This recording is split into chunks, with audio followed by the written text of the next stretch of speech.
Hello, everyone. Thank you all for coming back to the Love and Betrayal channel. Today, I have a new and quite interesting story to share with you.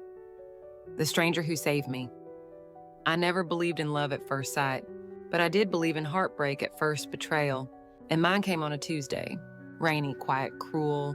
His name was Tyler Hart. He was the man I had planned my future with, the man who once told me he'd spend the rest of his life proving I was his forever. And yet, I found him in bed with my best friend. They weren't even trying to hide it. I remember the numbness first, then the screaming, not from me, from her, as if she had been betrayed, as if I had walked in on something I wasn't meant to see. Tyler didn't say anything at first, just sat there, half dressed, half human. And when he finally spoke, it wasn't, "I'm sorry." It was, "You were too much, Emery. Too much. Too emotional, too intense, too in love." I left the apartment that night with nothing but my keys and my tears. I drove for hours, no destination, just the urge to disappear. That's when I ended up at the diner. It was nearly empty except for a man sitting alone at the far end. Dark suit, dark eyes, a presence that demanded silence. He looked up when I walked in, wet hair, makeup smeared, pain written all over me like a scarlet letter. I don't know what made him speak. Maybe it was pity, maybe it was fate. But he said, "A rough night?" I wanted to scream, to tell him to mind his own business. Instead, I slid into the booth across from him and said, "You could say that." We talked for hours, about nothing and everything. He didn't ask about Tyler. I didn't ask about the shadow in his eyes. His name was Logan, and he was a stranger, but that night, he felt safer than anyone I'd ever known. The next day, I woke up in a cheap motel down the road, alone, fully clothed, with a note on the nightstand. "You deserve better, Woden." No number, no last name. Just that. Over the next few weeks, I tried to rebuild my life, tried to breathe without the scent of betrayal choking me, tried to forget Tyler, forget her, forget the girl I used to be. But then came the envelope. No return address, just a photo inside. Tyler, on one knee, proposing to her. 2 months after we broke up. Something in me snapped. I needed out, not just from the city, from the memories, from me. And that's when fate stepped in. Fate stepped in, again. I was at the airport ready to book the cheapest flight to anywhere when I heard a familiar voice behind me. Running away or running toward? I turned. Logan. He smiled, calm as ever, black coat, coffee in hand, as if he had never left that diner. "I could ask you the same," I whispered. He looked at me for a long time, then said, "Let's run together." The words were absurd, but also perfect. We talked for hours again, and by the time the sun came up, I had agreed to something no sane woman would ever do. Marry him. We didn't call it love, we called it starting over. And it worked. At least for a while. Logan was kind, respectful, gentle in all the ways Tyler never was. He held me like I mattered, spoke to me like I was enough. He never asked for more than I could give. And in his silence, I found healing. We moved to a new city, new home, new names on the mailbox. He told me he had family, but they were estranged. Complicated. He said with a sigh, "I didn't push, we both had ghosts. But the past doesn't stay buried forever. And ghosts, they always find their way back." It was a charity gala. Logan had been invited through a business partner. I was nervous. First big public event as Mrs. Emery Blake. Hair curled, red dress, a smile that felt almost real. Until I saw him, across the ballroom, Tyler, standing there, champagne in hand, next to a man. Tall, dark-haired, strong jawline, Logan, the room spun. I thought I was hallucinating. But then Tyler turned, locked eyes with me, and smirked. "Logan," he said, walking toward us. Logan stiffened beside me. Tyler raised his glass. "Didn't expect to see my brother here tonight." The world didn't explode when Tyler said it, but something inside me did. "Brother!" That word rang in my ears like a cruel joke. I stared at him, Tyler, the man who shattered me. Then at Logan, the man who had put me back together. They stood side by side. Same dark hair, same piercing gaze, same subtle smirk. How could I not have seen it? "Emery," Tyler drawled, his tone like poison dipped in honey. "I see you've met the family." I opened my mouth, but nothing came out. My lungs felt tight. My hands iced my heart. Somewhere between disbelief and betrayal, Logan's jaw was clenched. He didn't say a word. Not to Tyler, not to me. Just stood there, frozen. "I should have known you'd go for him next," Tyler added, sipping his champagne like this was a game. Like I was a prize. "Stop," Logan said low and firm. Tyler smiled and, "What, you didn't tell her?" I turned to Logan, voice barely a whisper. "You knew?" His eyes met mine, not at first, but then I did. Silence. Raw, heavy, shattering. I walked out, not because I was angry, because I couldn't breathe. Outside the ballroom, the city lights blurred through my tears. The world tilted and I leaned against a marble pillar, trying to keep my knees from giving out. A moment later, Logan appeared. Emery, I held up a hand. Don't. I didn't lie to you. I laughed bitterly. You didn't tell me you were his brother. I didn't know when we met. And when you found out, he looked away. I thought it didn't matter. I stared at him. It mattered to me. He stepped closer. I didn't choose you because of him. I chose you because you were the first real thing I'd felt in years. Then why didn't you say anything? Because I didn't want to lose you. A pause. Then he added almost brokenly, I didn't want to be punished for his sins. That hit something in me. Because he wasn't Tyler. Not in the way he treated me. Not in the way he looked at me, with kindness, not conquest. But the betrayal still stung. Not because of what he did, but because of what he didn't do. We drove home in silence. That night, I lay awake in bed while Logan sat on the balcony, head bowed like a man waiting for a sentence. I thought about how I met him, accidentally, beautifully, painfully, and how even now, after everything, a part of me still wanted to believe in him. But the truth, my heart didn't know who to trust anymore. The next morning, there was a knock on the door. I opened it, expecting a delivery. Instead, Tyler, smiling, uninvited, unbothered. I figured we should talk, he said, brushing past me like he owned the place. I wanted to slam the door in his face, but I didn't, because part of me needed answers. He sat on the couch like it was a throne. Oh, this is cozy, he said, glancing around. Why are you here, Tyler? He leaned back, curiosity mostly. About what? He smiled, about how my ex-girlfriend became my brother's wife. I crossed my arms. I didn't know you were brothers. I'm not blaming you, he said, eyes gleaming. I'm impressed. I stared at him. You cheated on me, you destroyed me. He shrugged. Maybe, but did I really, or did I just set you free? Before I could respond, Logan appeared in the doorway. His eyes locked onto Tyler like a lion staring down a rival. Get out, Logan said coldly. Tyler stood slowly, smug. Touchy. He walked toward the door, then paused. Oh, he added casually, you might want to ask him about Sophia. My heart skipped. Sophia? Tyler turned, smile wicked. Just another girl Logan forgot to mention, and then he was gone. The silence that followed was louder than any scream. I turned to Logan. He looked like he'd seen a ghost. Who's Sophia? He didn't answer, which was all the answer I needed. I felt it again, that unraveling, that slow, sinking feeling that the person you trust is just another mask. I can explain, he finally said. And then explain, I whispered. He opened his mouth, and then my phone buzzed. A message. From an unknown number. He broke me too, Sophia. Attached a photo. Logan, holding her, smiling, just like he did with me. The message burned on my phone screen like a scar that had just been reopened. He broke me too, Sophia. And the photo? Undeniable. Logan holding her from behind. Arms wrapped tight around her waist, his face buried in her shoulder. Eyes closed. At peace. The kind of peace he claimed he found only with me. I stood there, frozen, as Logan stepped forward. Emery, please let me explain. I backed away. Who is she? My voice didn't tremble, but inside I was cracking all over again. He hesitated. I saw it. That pause. That split second where he debated lying. That's when I knew this wasn't just a misunderstanding. He finally exhaled. Her name is Sophia Lane. We dated about 2 years before I met you. Dated? He nodded slowly, off and on, for almost a year. I swallowed hard. And it ended badly. I held up my phone. Clearly, she doesn't think it ended at all. Logan rubbed a hand down his face. She's not who you think she is. I clenched my fists. Then tell me, because right now, it looks like I'm just the second woman you left her for. He sat down on the edge of the bed, looking like a man who had been running from this moment for a long time. Sophia was intoxicating, he began. Charming, smart, and manipulative as hell. She said you broke her.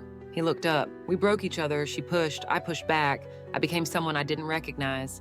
And yet, I said coldly, you stayed for a year. Because I thought I could fix it, he admitted. Because I thought she could be fixed. And then I asked, you just left? No, I walked away when I realized I was becoming like my brother. Silence. That hit me like a punch in the stomach. Logan, afraid of becoming Tyler, he continued, softer now. Tyler doesn't just hurt women, he erases them, makes them feel like they imagined everything. I watched him do it to every girlfriend he ever had. I stared at him, including me. Logan nodded, guilt in his eyes. I saw what he did to you. I was at a family event when he bragged about it. I blinked. He bragged? Logan's jaw tightened. Said you were too intense, that it was easy to replace you with someone more manageable. I swallowed my anger and my shame. Why didn't you tell me? I asked again, quieter now. Because when I met you at that diner, I saw someone who was drowning, and I thought maybe we could both come up for air together. You should have told me the truth. I was afraid if you knew I was his brother, you'd run. I looked at him for a long time. I might have. He nodded. I know. I sat down across from him, needing air, needing distance, needing answers. Logan, why is Sophia reaching out now? Why tonight? Right after Tyler drops her name. He went still. Then finally, because they're working together. I froze. What? Logan stood up and began pacing. They've done this before. Sophia pretends to be the victim, sends a message, drops a photo, makes the new woman feel like she's walking into another nightmare. I frowned. Why? To break me. He sat back down and looked at me, eyes burning with something I couldn't name. They don't want me happy, Emery, especially not with you. I wanted to believe him. I really did. But belief is earned, and Logan hadn't earned it yet. That night, I couldn't sleep.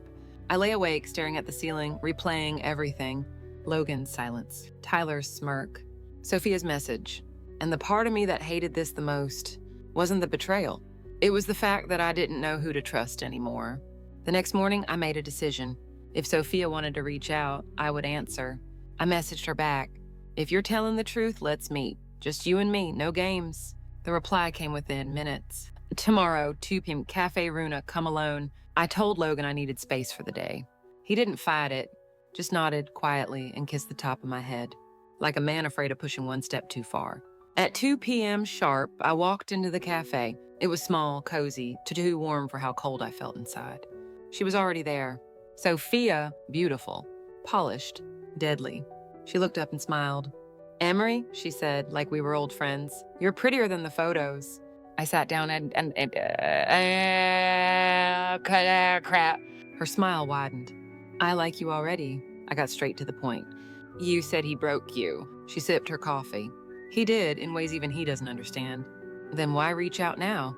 She tilted her head. Because I see the pattern, I lived it. He swoops in like a savior, kind, gentle, says all the right things, but when things get hard, he disappears. I frowned. He didn't disappear on me. Yet, she said. I leaned back. What do you want from me? Sophia's expression shifted. No woman should walk into a fire thinking she found a fireplace. I stood. I'm not like you. She looked up calm. That's what I said once. As I walked away, her final words followed me. You can love him, but don't ever need him. I left with more questions than answers. But one thing was clear. Whether she was lying or not, this story was far from over. I thought meeting Sophia would give me clarity. It didn't. It gave me more fog. More questions, more doubts, and most of all, more fear. Because what scared me the most was how much of her story felt familiar. The charm, the comfort, the way Logan made you feel like you were the only one in the world. Until the day that feeling vanished. When I got home, Logan was already there, waiting by the door like a man who had paced every inch of the house. You okay? He asked. I nodded. We talked. He didn't ask what was said, didn't push. Instead,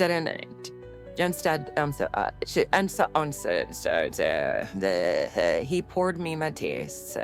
Silence stretched between us like a fragile thread. Later that night, I finally asked, did you love her? He didn't look surprised. He nodded slowly. I did, in the beginning.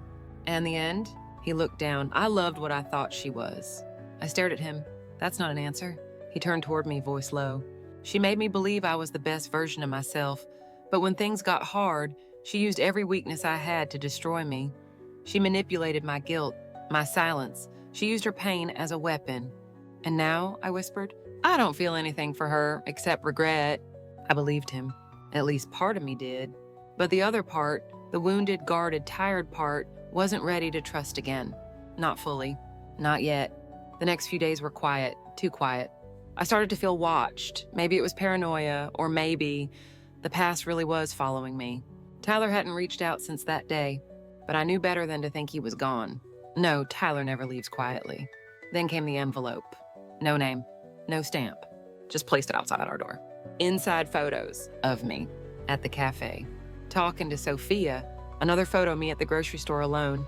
Another at my studio. The message, clear. I was being watched. Logan's face turned to stone when he saw them. This is Tyler. I nodded.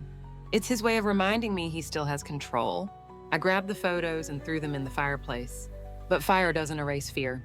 It only warms the space around it for a moment. That night, I couldn't sleep. I got up, poured a glass of wine, and wandered into the study, Logan's space. His world, his past. I don't know what I was looking for. Maybe a reason to stay. Maybe a reason to run. What I found was a locked drawer. Bottom of the bookshelf. It was old, rusted, out of place. I stared at it for a long time. Then I picked the lock.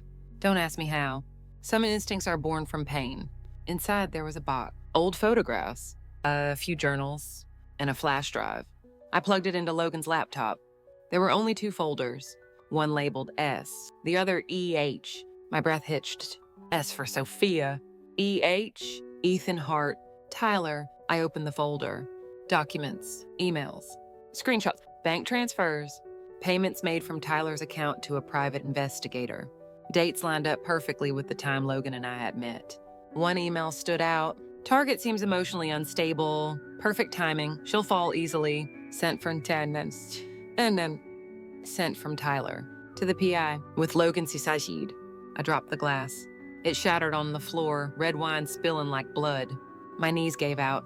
Logan rushed in. Emery? I looked up, holding the laptop. You knew, I whispered. His face went pale. What are you talking about?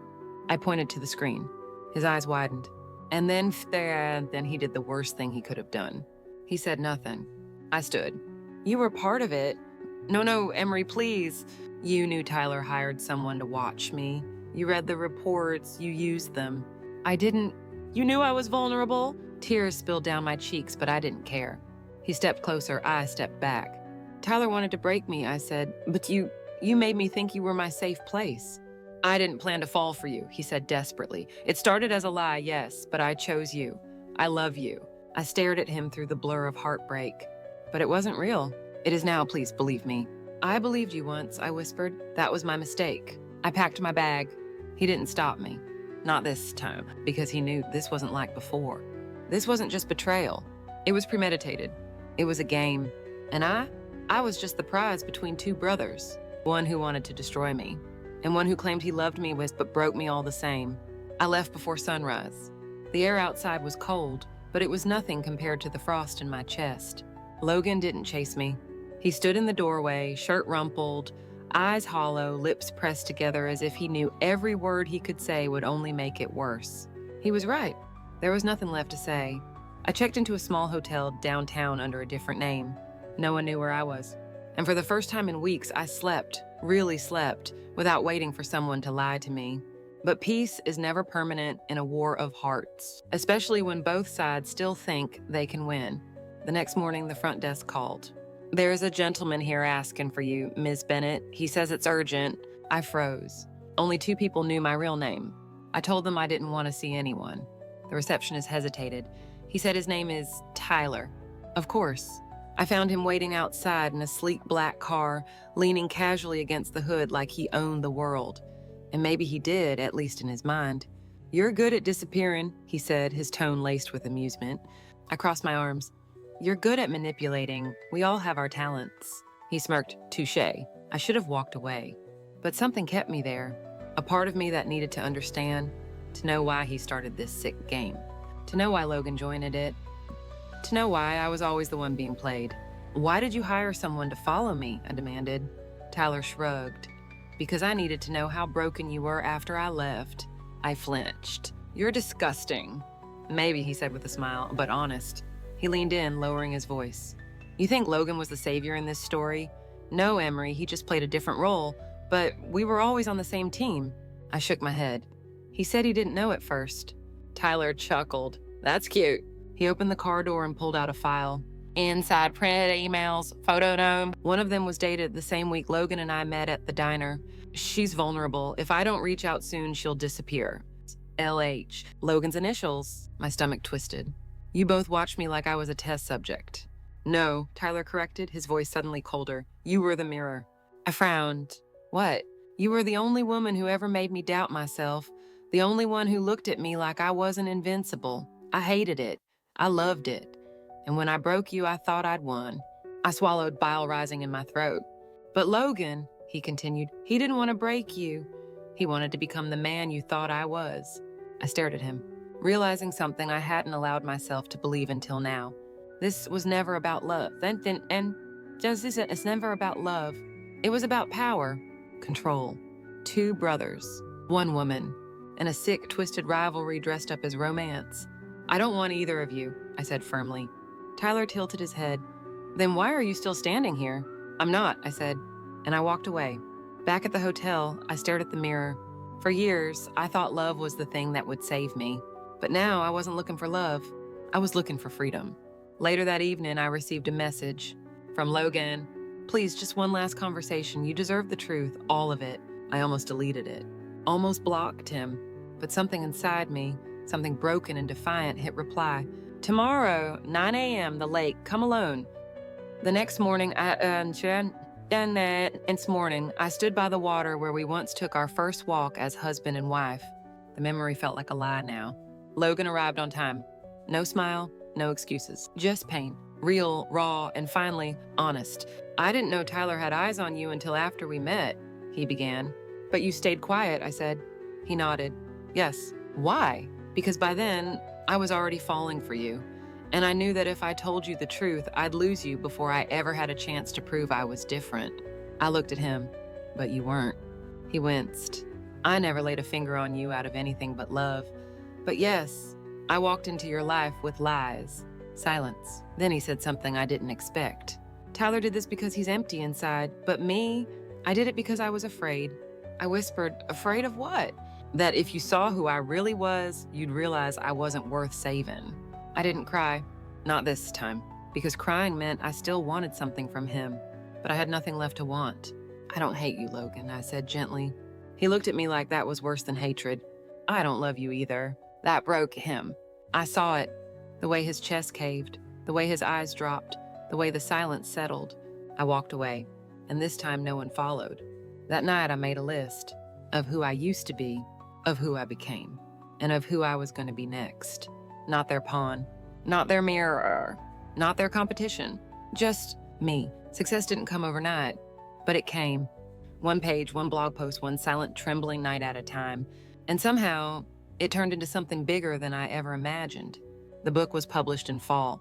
The mirror between them hit bestseller lists within 3 weeks. Not because I was famous, but because pain is universal, and healing is revolutionary. I got invited to panels, talks, women's conferences. People called me brave, strong, fearless, but I wasn't fearless. I was just finally done being afraid. For the first time in my life, I made decisions without asking if someone else would approve. I redecorated my apartment, cut my hair short, bold, messy, and exactly how I liked it. Started running again, not to escape anything, just to feel my own rhythm, my own breath, my own body. One afternoon, I received an email that stopped me cold. Subject line, public speaking event, Heart and Hale Foundation. Heart. That name still stung. But this wasn't from Logan or Tyler. It was from a woman named Dr. Elise Hartman, founder of a nonprofit organization for survivors of emotional abuse. No relation to the brothers, just unfortunate initials. She'd read my book, wanted me to speak at their annual gala. At first, I said no. The word heart alone made my skin crawl. But after sitting with it, I said yes. Because running meant the story still owned me. Speaking meant I finally owned it. The night of the event, I wore black, not for mourning, for power. The ballroom was glittering, elegant, filled with people who had no idea what I'd been through, or worse, did. I took the mic with steady hands. I used to think heartbreak was the worst thing that could happen to me, I began. But I've learned that staying broken is far worse. I looked out into the sea of eyes. Some teared up, some nodded. And somewhere in the back, I saw a woman squeeze another's hand. After the speech, people lined up to talk to me. One by one, they shared their own pieces of the puzzle, until one man stepped forward, mid-30s, dark suit, sharp cheekbones, but it wasn't his face that froze me.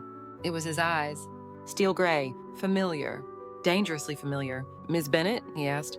I nodded slowly. He extended his hand. My name is Grayson Hale. I'm Gideon Hale's son. I blinked. Hale? He smiled politely. You probably don't know the name, but you might know the company, Hale Corp Behavioral Research. I did. I'd seen it once. In a folder of in the folder buried in Logan's drawer. And one of the names funding observation programs related to emotional behavior. Observation programs that involved people like me. What do you want? I asked cautiously. I read your book, he said, and I wanted to thank you.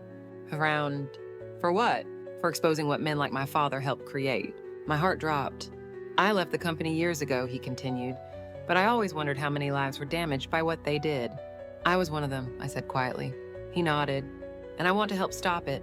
He handed me a card. I'm working on dismantling the legacy he left behind. Legally, publicly, ethically, I'd like you to be part of it. I hesitated. Was this real? Or another chapter of manipulation and a prettier package? That night, I sat with the card in my hand.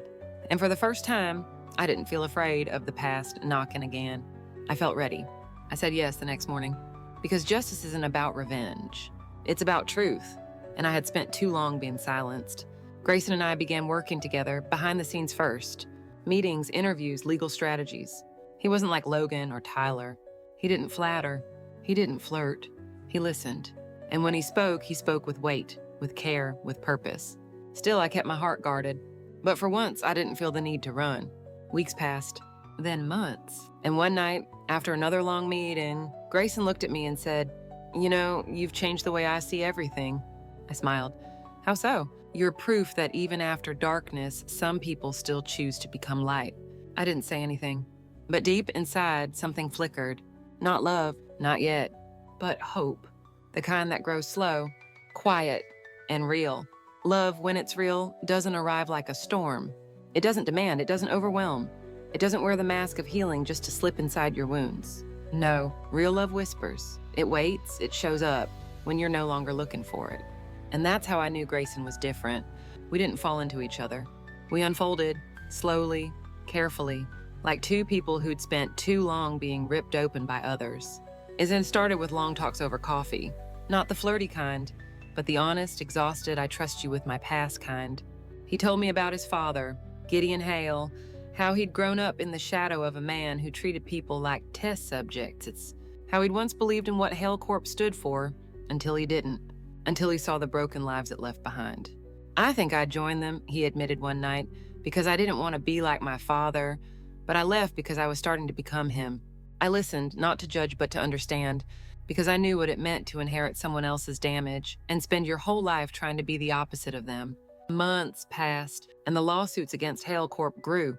My book was cited in court documents. My voice, once silenced, was now part of a wave of truth. And for the first time, I felt like I had taken back something precious. Control. Not just of the story, but of myself. Then came the gala. Another event, another speech. But this time, I wasn't the girl who had been shattered by two brothers. I was the woman who stood between them and chose neither. After my talk, Grayson found me backstage. "You were brilliant," he said softly. I smiled. I spoke the truth. He looked nervous, something rare for him. "There's something I want to say, Emery." I turned to him fully. "I've admired you for months, not just because of your strength, but because you never stopped being kind." He paused. "I don't know where this goes. I don't expect you to promise anything, but if one day you're ready to let someone in again, I'd like to be that someone." I didn't answer right away, because love, real love, deserves breath before words. I reached for his hand and held it, not tightly, not desperately, just fun and just enough to say, maybe one day, yes. Weeks later, we took a walk around the lake. The same lake where I once stood across from Logan and said goodbye. But this time, there was no pain in the air. No ghosts, just stillness, sunlight, and a new chapter opening gently. I had left the past behind. Not forgotten, but forgiven. Given myself most of all. And now I was living. Not for someone, not despite someone, just for me. The final line of my second book read, "They tried to break me, one used lies, one used love, but neither realized I was never theirs to destroy. I belong to myself, and I always will." I never married Grayson, but I loved him in the quietest, safest way I've ever known. And that was enough, because sometimes love doesn't need a wedding ring. Sometimes it just needs to feel like home,